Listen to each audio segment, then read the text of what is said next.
شهر رمضان الذي أنزل فيه القرآن هدى للناس وبينات من الهدى والفرقان. ایک مسئلہ آتا ہے وہ ہے شک، یوم شک کا روزہ.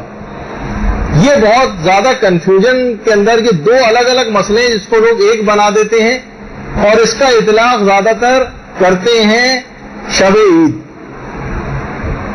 یا جس دن ابھی میں بتاتا ہوں. اس میں اس کے مسئلے کے دو حصے ایک لحاظ سے، لیکن یہ جو ہے یوم شک کا جو مسئلہ ہے اصل میں یہ وہی ہے جو ابھی شاید آپ کو 2 روز بعد پیش آنے والا. اگر یہ شک ہو کہ آج آخر شعبان ہے یا اول رمضان، کہیں سے کوئی اطلاع آ رہی ہے کہیں سے کوئی اطلاع آ رہی ہے. ابھی آپ دیکھیں گے رمضان شروع ہوگا، عید میں بھی ایسی اطلاعات آتی ہیں.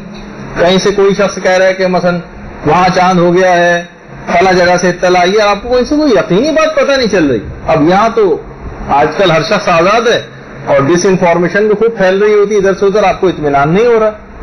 اگر آپ کو شک ہو جائے کہ آج آخری شعبان ہے یا اول رمضان، تو اس دن رمضان کی نیت سے اس حالت شک میں روزہ رکھنا حرام ہے.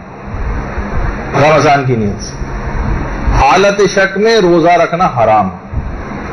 اس کا اطلاق عید کے دن نہیں کر سکتے. ابھی اس کا مسئلہ بھی چلے وہ بھی ابھی بتا دوں کہ اگر کسی کو یہ شک ہو کہ آج آخر رمضان ہے یا روزہ عید، تو اس دن رمضان کی نیت سے روزہ رکھنا واجب. یہ جو مسئلہ پہلے بیان ہوا تھا، اس مسئلے کو لوگ عید پہ کھینچ کے لے آتے ہیں اور کہتے ہیں بھائی شک کی حالت میں تو روزہ رکھنا ہی نہیں چاہیے اور عید کے دن روزہ رکھنا پھر حرام ہے. اس دن بھائی ہر وہ دن جس کے متعلق شک ہو کہ آج آخری رمضان ہے یا روزہ عید ہے. کہیں سے کوئی عید کی اطلاع میں مل رہی ہے لیکن یقین نہیں آ رہا، کہیں سے اطلاع مل رہی ہے کہ نہیں عید نہیں ہے. اب اس حالت شک میں آپ کو روزہ ہی رکھنا واجب ہے رمضان کی نیت سے. ہاں پھر دن میں کسی وقت آپ کو یقینی ذرا سے اطلاع مل گئی، 12 بجے اطلاع مل گئی، 1 بجے اطلاع مل گئی کہ بھائی آج روزہ عید ہے، تو خود بخود آپ کا روزہ ختم ہو جائے گا. لیکن یہ جو اس سے پہلے کا مسئلہ ہے یہ ہے اصل میں جو جہاں پہ اس کا اطلاق ہوتا ہے یوم شک کا روزہ، جو کہ شک کی حالت میں روزہ رکھنا حرام ہے. وہ اس دن کے متعلق ہے کہ جس دن کے متعلق شک ہو کہ آج آخر شعبان ہے یا اول رمضان، اس دن رمضان کی نیت سے روزہ رکھنا حرام. اس دن پھر آپ کیا کریں؟ جیسے ہو سکتا ہے کہ یہ مسئلہ آپ کو پرسوں پیش آ جائے، کہیں سے کوئی اطلاع آ رہی ہے کہیں سے کوئی اطلاع آ رہی ہے، کچھ پتہ نہیں چل پا رہا صحیح. تو کیا ہے، آپ اس دن اپنا کوئی بھی قضا روزہ رکھ لیں، اور اگر قضا روزہ آپ کے ماشاءاللہ سب نمٹ چکے تو اس دن مستحبی روزہ رکھ لیں. یہ مشورہ ہے آپ کو، ورنہ آپ چاہیں تو روزہ نہیں بھی رکھیں. روزہ نہیں رکھے اور بعد میں اطلاع آ گئی کہ بھائی آج تو روزہ ہی تھا، تو اب آپ کو اسے ایک روزے کی قضا کرنا پڑے گی. تو اب کیوں رمضان کے ہم اس میں جب روزے رکھنے ہی ہیں تو آپ منگل سے ابتدا کر دیجیے گا اس کی، چاہے کہیں سے اطلاع ملے یا نہ ملے. آپ اپنا کوئی واجب روزے کی نیت کر لیں، یا واجب روزہ نہیں ہے تو ہے. اب اس حالت شک میں آپ کو روزہ ہی رکھنا واجب ہے رمضان کی نیت سے. ہاں پھر دن میں کسی وقت آپ کو یقینی ذرا سے اطلاع مل گئی، 12 بجے اطلاع مل گئی، 1 بجے اطلاع مل گئی کہ بھائی آج روزہ عید ہے، تو خود بخود آپ کا روزہ ختم ہو جائے گا. لیکن یہ جو اس سے پہلے کا مسئلہ ہے یہ ہے اصل میں جو جہاں پہ اس کا اطلاق ہوتا ہے یوم شک کا روزہ، جو کہ شک کی حالت میں روزہ رکھنا حرام ہے. وہ اس دن کے متعلق ہے کہ جس دن کے متعلق شک ہو کہ آج آخر شعبان ہے یا اول رمضان، اس دن رمضان کی نیت سے روزہ رکھنا حرام. اس دن پھر آپ کیا کریں؟ جیسے ہو سکتا ہے کہ یہ مسئلہ آپ کو پرسوں پیش آ جائے، کہیں سے کوئی اطلاع آ رہی ہے کہیں سے کوئی اطلاع آ رہی ہے، کچھ پتہ نہیں چل پا رہا صحیح. تو کیا ہے، آپ اس دن اپنا کوئی بھی قضا روزہ رکھ لیں، اور اگر قضا روزہ آپ کے ماشاءاللہ سب نمٹ چکے تو اس دن مستحبی روزہ رکھ لیں. یہ مشورہ ہے آپ کو، ورنہ آپ چاہیں تو روزہ نہیں بھی رکھیں. روزہ نہیں رکھے اور بعد میں اطلاع آ گئی کہ بھائی آج تو روزہ ہی تھا، تو اب آپ کو اسے ایک روزے کی قضا کرنا پڑے گی. تو اب کیوں رمضان کے ہم اس میں جب روزے رکھنے ہی ہیں تو آپ منگل سے ابتدا کر دیجیے گا اس کی، چاہے کہیں سے اطلاع ملے یا نہ ملے. آپ اپنا کوئی واجب روزے کی نیت کر لیں، یا واجب روزہ نہیں ہے تو ہے. اب اس حالت شک میں آپ کو روزہ ہی رکھنا واجب ہے رمضان کی نیت سے.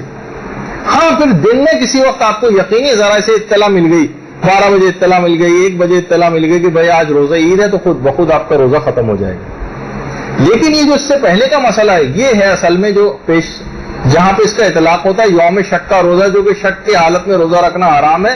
وہ اس دن کے متعلق ہے کہ جس دن کے متعلق شک ہو کہ آج آخر شعبان ہے یا اول رمضان، اس دن رمضان کی نیت سے روزہ رکھنا حرام. اس دن پھر آپ کیا کریں؟ جیسے ہو سکتا ہے کہ یہ مسئلہ آپ کو پرسوں پیش آ جائے، کہیں سے کوئی اطلاع آ رہی ہے، کہیں سے کوئی اطلاع آ رہی ہے، کچھ پتہ نہیں چل پا رہا صحیح، تو کیا ہے آپ اس دن اپنا کوئی بھی قضا روزہ رکھ لیں، اور اگر قضا روزہ آپ کے ماشاءاللہ سب نمٹ چکے تو اس دن مستحبی روزہ رکھ لیں. یہ مشورہ ہے آپ کو، ورنہ آپ چاہیں تو روزہ نہیں بھی رکھیں، روزہ نہیں رکھیں اور بعد میں اطلاع آ گئی کہ بھائی آج تو روزہ ہی تھا تو اب آپ کو اسے ایک روزے کی قضا کرنا پڑے گی. تو اب کیوں رمضان کے ہم تو زیادہ بہتر دیکھیں ان تمام چکر بازیوں سے بچنے کا یہی ایک وہ ہے کہ آپ زیادہ بہتر یہ کہ آپ منگل جو اب آنے والا ہے اس دن یا تو قضا روزے کی نیت، قضا کے نیت سے، اگر کوئی قضا روزہ ہے تو اس نیت سے روزہ رکھ لیں، قضا نہیں ہے تو کسی مستحب نیت سے رکھ لیں. پھر اگر اس دن آپ کو پتہ بھی چل گیا کہ آج روزہ ہے تو وہ خود بخود ماہ رمضان کا روزہ شمار ہو جائے گا، آپ کو کوئی بات رمضان کسی روزے کی قضا بھی نہیں کرنی. اور اگر نہیں پتہ چلا، مثلا ہو سکتا ہے بدھ کا ہو جائے، تو اب یہ قضا روزہ آپ کا اتر جائے گا اور مستحبی روزہ تو اس کا ثواب آپ کو مل جائے گا، تو آپ کا کوئی نقصان نہیں ہوگا. تو ابھی آپ کے لیے فی الحال ہم ابھی عید والے مسئلے کی طرف نہیں جا رہے، ابھی کے لیے آپ کا ایک لحاظ سے اس کا تعین اس بات کا کر دیتے ہیں کہ آپ اس دن روزہ رکھ ہی لیں، چاہے واجب قضا کی نیت سے کوئی قضا روزہ ہو یا پھر کوئی مستحبی روزہ ہو، لیکن شک کی حالت میں رمضان کی نیت سے روزہ نہیں رکھ سکتے اس دن، سوائے اس کے کہ کوئی یقینی ذرائع سے آپ کو اطلاع مل جائے. اور آقا سیستانی کے فتوے میں تو افاق وغیرہ کا بھی مسئلہ ہے، یعنی یہ بھی نہیں ہو سکتا کہ مثلا آپ کہیں گے ایران میں چاند نظر آ گئے، وہ آپ کے لیے بیکار. یہ چاند کے مسئلے جب آئیں گے تو پھر اس وقت ہم آپ کو بتائیں گے کہ یہ یوں بیکار ہے کہ آقا سیستانی ہو یا خود رہبر معظم ہی ہو یا امام خمینی ہو، یہ سب افق کے قائل تھے کہ جس جگہ چاند دیکھا گیا ہے وہاں کا افق اور آپ کے اپنے شہر کا افق اگر برابر ہے یا قریب الافق ہے یا ایک دو شرطیں اور بھی ہیں تو پھر آپ اس کے مطابق اپنے چاند عید یا رمضان کو منا سکتے ہیں، ورنہ نہیں. یعنی اگر آپ کو ویسے پتہ چلا بس ایران میں چاند ہو گئے تو یہ آپ کے شہر کے لیے کافی نہیں ہے، آپ کو اپنے مطابق ہی یہاں پر جو آپ کے جس میں چاند کے مسئلے جب ہم بتائیں گے اس کے مسائل کے مطابق عمل کرنا پڑے گا. فقط یہ کہنے سے آپ کی جان نہیں چھوٹے گی کہ وہاں پہ تو ہو گیا ہے. خود ایران کے اندر بہت ساری چیزوں کا ایک الگ مسئلہ ہوتا ہے، بعض اوقات کے تمام شہروں میں یکساں چاند کے لیے وہاں پر حاکم شرع جو ہے حکم جاری کر دیتا ہے تو پورے ایران پہ اس کا اطلاق ہو جاتا ہے، لیکن اس کے جو دیگر ممالک ہیں ان پہ بھی اطلاق ہوتا ہے. یعنی یہ چاند کے مسئلوں کے اندر ہم اس کا ذکر کریں گے.